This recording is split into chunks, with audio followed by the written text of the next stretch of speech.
देखो, I feel my self very blessed कि मतलब दोबारा मौका मिला है रियलिटी शो में आने का, जो इंडिया का सबसे बड़ा रियलिटी शो है, बिग बॉस। तो मैं अपने आप को बहुत भाग्यवान समझता हूँ। और and I am very grateful towards Endemol team and Colors team, जो जिनको लगता है कि मेरे में वो क्षमता है कि मैं अंदर जाकर सही तरीके से लोगों को गाइड कर पाऊँ। And it is a moment of proud for me because I am the youngest astrologer to step inside the Bigg Boss house, that is one. Two, I am the only astrologer to be on repeat back to back on the seasons. And three, 17 big boss के 17 seasons की history में आप किसी का भी screen time उठा के देख लेना, the maximum screen time was 14 minutes. And मेरा लास्ट सीजन का अकेले का screen time was 25 minutes inside the house and 4 minutes with Salman sir. तो ये बहुत ही, it is a moment of proud for me. और दोबारा बिग बॉस ने मुझे न्योता दिया आने का। Now Bigg Boss feels like home to me. बीच बीच में मन में आता है कि नेक्स्ट टाइम शायद OTT में या पूरे प्रॉपर सीज़न में, सीज़न 18 में भी आऊँ। But something holds me back, this is not me. क्योंकि देखो, खून सबका गर्म होता है, मैं पंजाबी हूँ ऊपर से, तो that will not suit my personality. Otherwise you know the team tells me that it will be great अगर आप कंटेस्टेंट की तरह घर में आए। It will be really good for the show. That is something I will never do, not at least for another 5-6 years. देखिए, अंकिता जी का ना मंगल है सेकंड हाउस में। सेकंड हाउस दर्शाता है सब कॉन्शियस माइंड को, और मंगल दर्शाता है रिश्तों को। अब जब सेकंड हाउस में मंगल आ जाता है ना, तो only thing that gives Ankita peace is relationships, healthy and pure relationships. वही चीज़ है जो उनको सबसे ज़्यादा चाहिए और वही उनकी प्रायोरिटी भी है, ठीक है। लेकिन उसी वजह से, शो की वजह से कह लो, या आपस में बाकी कंटेस्टेंट्स के द्वारा कुछ किया गया, उस वजह से आपस में कड़वाहट ज़रूर आई थी। But Ankita is mature enough चीज़ें समझने के लिए कि ये तो एक शो है, इसके बाद भी लाइफ है। और अंकिता बहुत स्ट्रेट फॉरवर्ड है इस चीज़ को लेकर, चाहे जो मर्जी हो जाए, she will never let anything come in between the relationship between her and Vicky भैया। So the thing is, the other best thing about Ankita is, जो कल ऑन एयर भी हुई थी, वो ये था कि अंकिता का ऑरा ऐसा है, और उनकी कुंडली में गुरु 12वें स्थान का, जो उन्हें बहुत ज़्यादा हाईली इंट्यूटिव बनाता है और जो मैनिफेस्टेशंस करवाता है। और ऐसे लोगों के साथ कोई कुछ एनर्जीज चलती हैं जो उनके काम करवाती हैं। तो उनके हॉरोस्कोप में एक चीज़ है कि specially in terms of romantic relationships, वो जिनके साथ भी रहेंगे उन लोगों की तरक्की होना निश्चित है, शाश्वत है।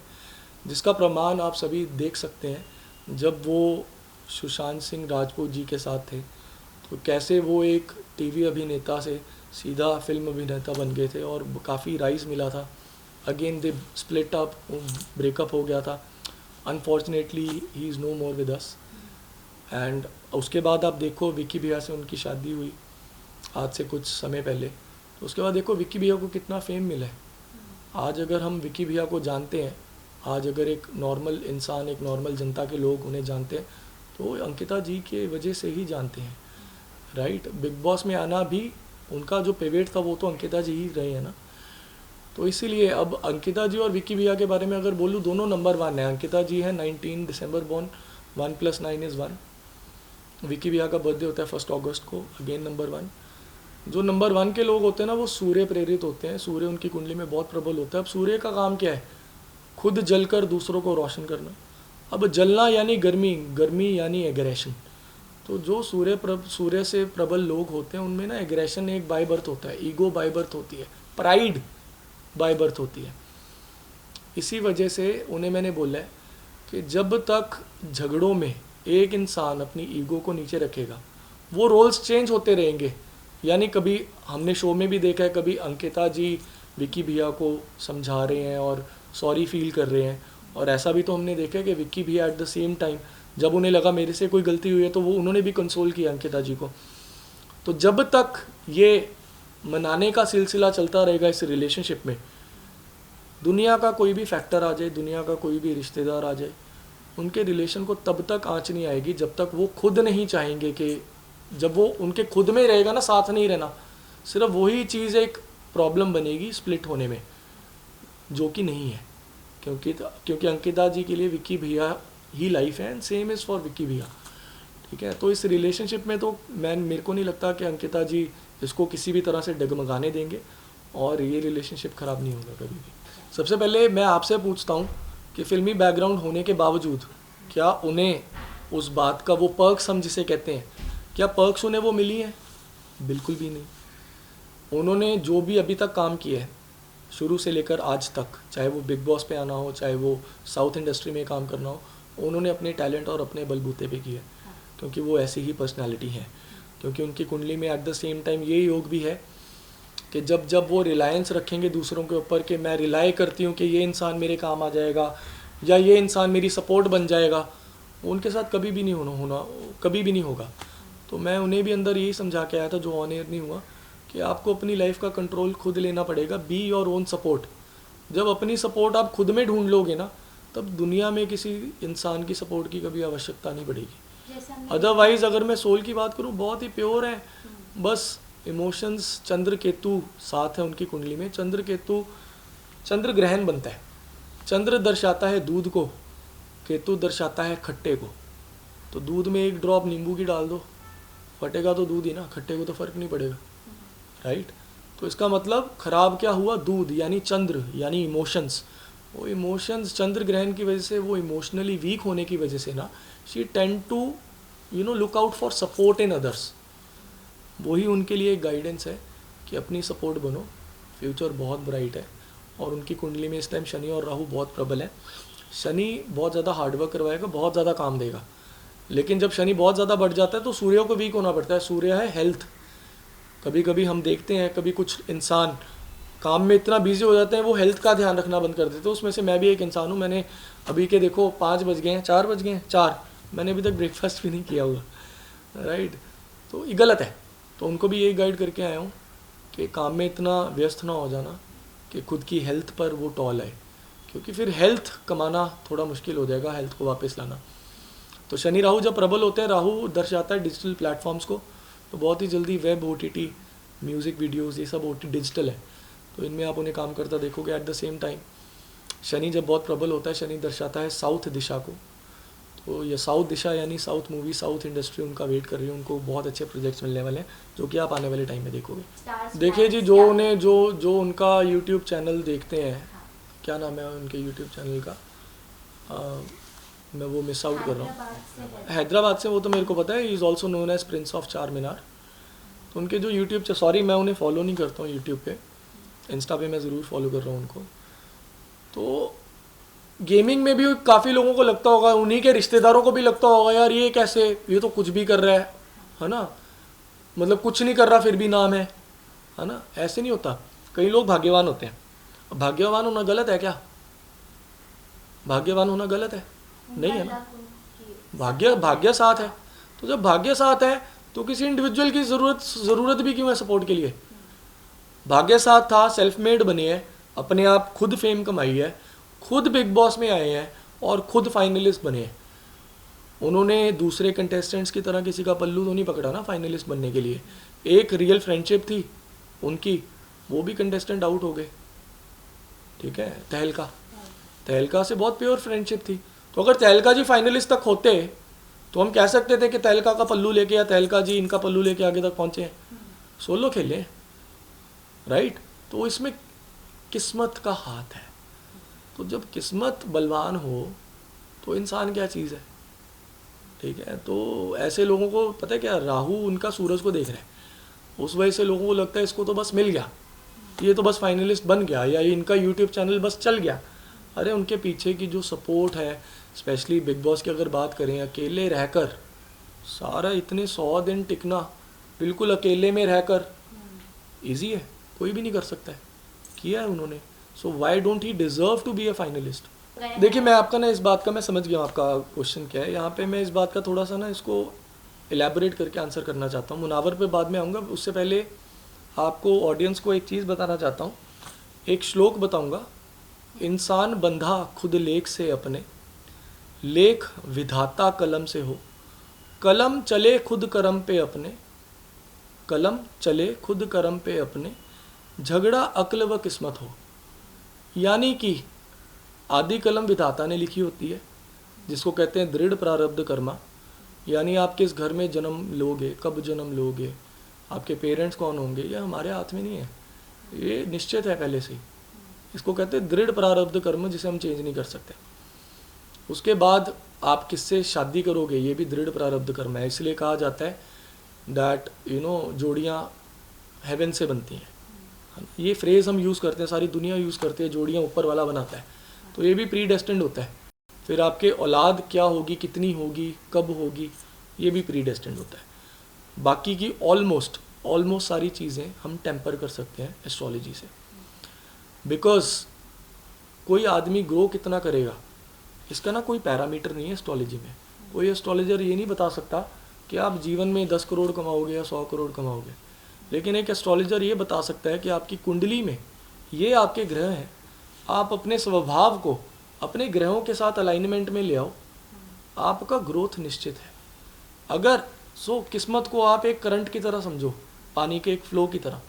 अगर फ्लो के साथ चलोगे तो बहुत स्मूथ राइड है, फ्लो के अगेंस्ट चलोगे तो टर्बुलेंस तो आनी आनी है, राइट। अब कहने का मतलब, हम जो भी भुगतते हैं उसमें हमारे कर्म भी होते हैं, ठीक है। तो आदमी गलत नहीं होता, लेकिन आदमी गलत दिख जाता है, ठीक है। क्या मुनावर अंदर से चाहेंगे मेरी 10 गर्लफ्रेंड्स हो? कोई नहीं चाहता है, ऐसा कोई नहीं चाहता है। कोई चाहेगा कि मतलब क्या अभिषेक चाहते थे वो समर्थ को चाटा मारे? चाहता कोई नहीं है। गलतियां हो जाती हैं और वो ग्रह करवाते हैं उसमें, चाहे मतलब मुनव्वर का एस्ट्रोलॉजी में चाहे इंक्लिनेशन हो चाहे ना हो, लेकिन जो कुछ भी दुनिया में होता है करवाते तो स्टार्स ही हैं जी। हम तो गाइड कर सकते हैं कि ये आपके लिए अच्छा नहीं है, ये आपके लिए अच्छा है। यही एस्ट्रोलॉजर का रोल है। एस्ट्रोलॉजर, कोई भी एस्ट्रोलॉजर, कोई भी साधु, कोई भी गुरु आपका जीवन परिवर्तित नहीं कर सकता है। अगर इस दुनिया में कहीं पर मैजिक है जो आपकी लाइफ चेंज कर सकता है, वो मैजिक आपके अंदर है। एक एस्ट्रोलॉजर का, एक बहुत अच्छे गुरु या साधु का ये रोल है कि उन्हें वो रास्ता दिखाना, गाइडेंस। अब वो गाइडेंस को एक्सेप्ट करना या ना एक्सेप्ट करना वो उनके ऊपर ही है ना। तो चाबी किसके हाथ में हुई? करने वाले के, ठीक है। अब coming back to the Munawar's point only, अब उनके वीनस और राहु ऐसे ही हैं। वीनस दर्शाता है रोमांटिक रिलेशनशिप को, राहु भटका देता है और राहु फोकस लूज कर देता है। तो अगर किसी एक इंसान को एक गर्लफ्रेंड में फोकस दिख जाए, पीस मिल जाए, तो उसको ज़रूरत ही नहीं है ना कहीं और जाने की। यही तो होता है जहाँ आजकल कुछ रिश्ते ऐसे ही हैं कि साथ साथ जिएंगे साथ साथ मरेंगे। वो क्यों है? क्योंकि they find peace in each others, right. तो वीनस राहु वो क्लैरिटी खो देता है। अब इसमें हम वीनस राहु को तो भूल जाते हैं, कोई ले मैन के लिए जो ज्योतिष नहीं समझता, लेकिन दुनिया तो यही कहेगी ना मुनावर गलत है। गलत ग्रह होते हैं। तो जब कोई अच्छा करते हैं तो वो भी ग्रह करवाते हैं, जब कुछ बुरे इंसिडेंट्स होते हैं वो भी ग्रह करवाते हैं। हम तो गाइड कर सकते हैं क्या करना चाहिए क्या नहीं। तो वीनस राहु होने की वजह से वो क्लैरिटी मिस आउट हो जाती है। तो आदमी का फोकस होता है कि मैं यहाँ भी देख लूँ, वहाँ भी देख लूँ, वहाँ भी देख लूँ, जब मन होगा सेटल करने का। तो ऐसे यही प्लैनेट विमेनाइजर भी बनाते हैं। मैं उसको डिनाई नहीं कर रहा कि मुनावर यहाँ पे गलत नहीं है। विमेनाइजर भी वीनस राहु ही बनाते हैं। यहाँ पे अगर राहु को कंट्रोल कर लिया जाए by following very simple remedies, तो ये फैक्टर भी ख़त्म हो जाएगा। अब वीनस राहु खराब थे तभी तो शादी टूटी, क्योंकि शादी भी वीनस ही दर्शाता है। अब वीनस राहु खराब है तभी रिलेशनशिप्स नहीं टिक रहे। प्योरली वो नाजिला को चाहते हैं, लेकिन आज वो रिलेशनशिप नहीं है ना, वीनस राहु की वजह से, ठीक है। इसलिए आगे भी उनका 3 साल का पीरियड ऐसा जहाँ पे राहु वीनस के ऊपर पूरी तरह से प्रबल है, तो वहाँ भी उनको अभी डिफ़िकल्टीज आने वाली हैं। अगले 3 साल अगर वो किसी रिलेशनशिप में भी पड़ेंगे, डेफिनेटली गना फील सम मतलब टर्बुलेंस इन दैट राइड। और मैं तो ये गाइड करूँगा 3 साल तक गृहस्थी बसाने का भी ना सोचें, क्योंकि उसके भी बहुत स्ट्रॉन्ग चांसेस हैं कि सेपरेशन दोबारा हो सकती है। देखिए अभिषेक से तो मैंने लिटरली अंदर जाके वोट अपील की थी, वो टीवी पे नहीं आया। तो मैंने तो, क्योंकि जिससे मैं सोल से सबसे ज़्यादा कनेक्ट कर पाया, देखो मेरा काम स्पिरिचुअलिटी का, astrology is a very small tool of spirituality, और मैं स्पिरिचुअल हूँ तभी I am blessed with this science, right. तो मेरी स्पिरिचुअलिटी ने अगर मेरे को ज्ञान दिया तो मैं लोगों में भी वही ढूंढता हूँ। तो स्पिरिचुअल, जो बंदा स्पिरिचुअली इंक्लाइंड होता है ना, उसकी सोल बहुत पवित्र होती है, ठीक है। अब ज़रूरी नहीं कि स्पिरिचुअल इंसान कभी रिएक्ट नहीं करेगा। कुछ स्पिरिचुअल लोग हैं बहुत शांत रहते हैं बुरी से बुरी इंसिडेंसेस में भी, बुरे से बुरे तनाव में भी, लेकिन कुछ लोग हैं जो रिएक्ट कर देते हैं। ठीक है, सोल जितनी प्योर अभिषेक की है घर में ना, अरुण अरुण बाद में आते हैं, मतलब अरुण के बारे में भी मेरा सेम कहना है, लेकिन अरुण से अगर एक स्टेप ऊपर अगर हम देखें वो अभिषेक है. So that was the only reason that I was connected with him more. आप देखो इनके रिलेशनशिप में बिग बॉस में भी क्या हुआ, ईश्वर अभिषेक सबने देखा है कि कितनी गंदगी एक दूसरे को बोली गई, लेकिन लास्ट में जब भी वो माहौल ठंडा हुआ ना, हमने सबने अभिषेक को यही कहते सुने कि नहीं यार मैं ही गलत हूँ, मेरी गलती है, ईशा बहुत अच्छी लड़की है. पर ये क्या ईशा की तरफ से कभी आया? That defines the personality of the person. ठीक है, ईशा ने तो बाहर आकर भी मौका नहीं छोड़ा. अभिषेक जो नेचुरली उनका रोना निकल रहा था, वो इमोशंस बाहर निकल रहे थे, ईशान बाहर आते हम उन्हें इंटरव्यूज में देख रहे हैं कि मेरे को पता है ये भी वो क्यों कर रहे हैं. अभिषेक के बारे में एक चीज़ जो मैंने बोली, अगेन वो ऑन एयर नहीं है, वो लोगों की रिस्पेक्ट करते हैं जब तक उन्हें कुछ गलत नहीं लग रहा. उनकी कुंडली में ऐसे हैं कि वो चाहे 1 साल बड़ा हो, चाहे घर में मेड भी हो ना, उनके पाँव छुएंगे. उनकी ऐसी नेचर है. तो ऐसी नेचर वालों को हम क्या समझेंगे? क्या आम लोग अपने घर की मेड के पैर छूते हैं? कितने लोग हैं ऐसे?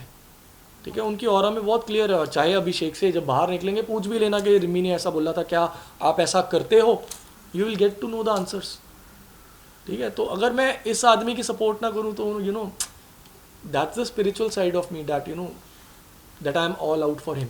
तो मैंने तो लास्ट में ये बोला था कि जो आदमी इतना प्योर रहा है, गलतियाँ की हैं मानता हूँ, इससे ज़्यादा गलतियाँ तो बहुत कुछ हुई हैं जी, पर मैंने तो ये अपील की थी कि जो प्योरली खेले और अकेला खेले उसका जीतना तो बनता है.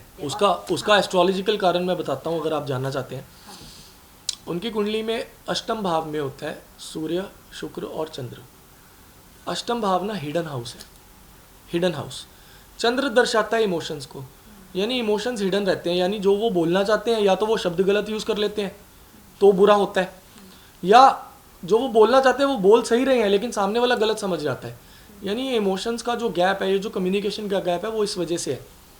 सेकेंडली, वीनस जब चंद्र के साथ अष्टम बैठ जाए तो ऐसे इंसान को हमेशा रिलेशनशिप्स वैसे मिलते हैं जब सामने वाला उनके इमोशंस का फ़ायदा उठा ले, क्योंकि चंद्र 8 में इमोशंस तो वीक हो ही गए.